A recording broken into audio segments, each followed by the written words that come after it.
Today we're going to learn how to use a speed square to make our plumb and rest cuts for a rafter or truss. First, let's learn how to use this thing. A speed square has this edge at the top that allows it to hook onto the top of the lumber. That's important. You also need to notice the pivot here. You're always going to pivot at the pivot point. If you're using this way, you got a problem.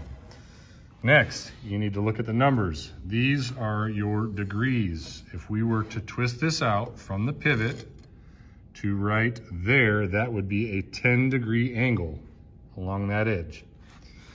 If I were to twist this out to the 20, then this would be a 20-degree angle along that edge. Next, you need to notice the common numbers. These are for cutting common rafters. Any common rafter is a rafter that's put in perpendicular to or at a right angle to the ridge board or the peak of the roof.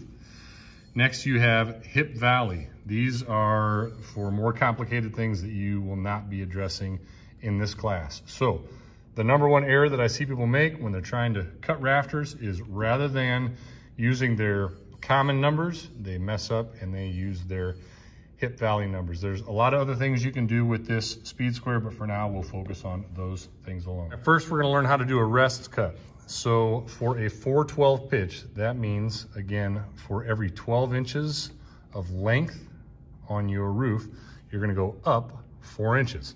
So for a 4/12 pitch, 4 inches of rise for 12 inches of run, I'm going to run this out using the common to the 4, and I got to make that line up exactly. Then I'm going to come over here to this edge. I'm going to run my pencil down. Do not confuse it with this side. Your pencil starts at the pivot point and runs down the edge. This is a plumb cut, and I'll show you how that's going to come together here shortly. Next, I'm going to show you how to do a rest cut. A rest cut, you're going to put the square on in the same way. You're going to mark the pivot point.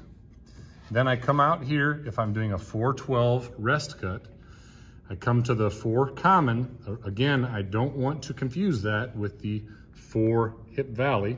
And I make a small mark right there. Now, I take and flip my square around and I connect that pivot mark with that small mark I made at the 4.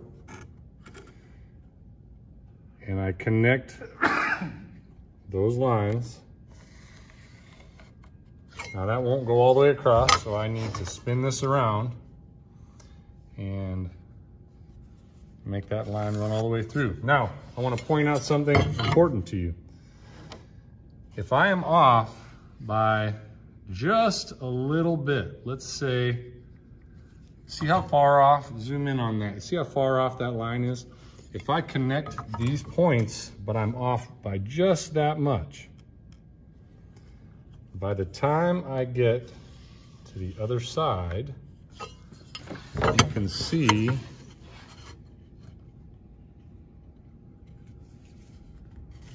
just how far off my cut could be. So it's extremely important that this mark right here be made extremely accurately when you mark this right in here. It has to be extremely accurate.